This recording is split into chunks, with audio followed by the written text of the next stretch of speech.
What's up, everybody? Welcome to podcast now. I'm Alex, and in this video, I want to talk about Reanimal yet again. We got the new trailer today from Xbox. It actually leaked, I think, about 2 or so hours before it, so I guess you didn't really need the Xbox event. But we got the release date. We got a nice short, minute-ish long trailer.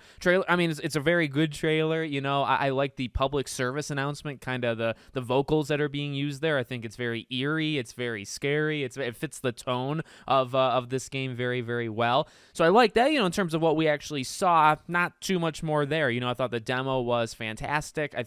Honestly, I think a lot of people are just so in on this game. They don't need the demo. They don't need to see additional things.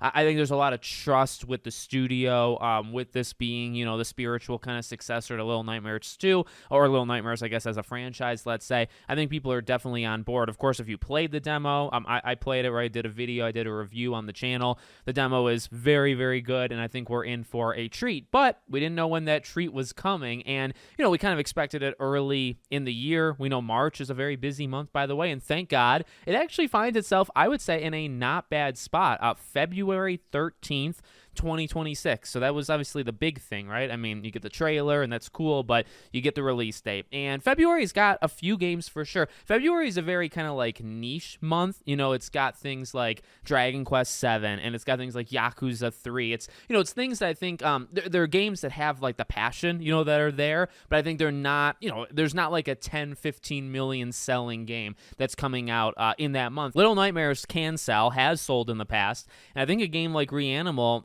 it definitely, I think, has some weight behind it. I think it's got a lot of momentum, and I would not be surprised if this was one of like the highest selling games of February. And February 13th is just, it's kind of by itself. Again, February doesn't really have until, of course, Resident Evil, right? Huge game, second to last day of the month, the final day a video game can release in February. That'll be the big one. I guess that's the one that'll sell, 10 to 15 million. But, and you know what? This gets it out a couple weeks. In fact, this gets it out 2 weeks. Reanimal will come out 2 weeks before Resident Evil. So I think that's a really good spacing thing to do. The game's not going to take, 20, 30, 40 hours. I think people have beaten it by that weekend. And then you'll have 2 weeks and then we'll all be playing, I think, Resident Evil. So super, super excited. I think a really good date. I think this game, again, has a lot of momentum coming with it, when it actually releases.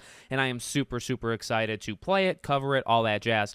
So let me know what you guys think. Make sure, as always, you're subscribed to the channel, bell icon turned on, and I hope to see you all on the next one.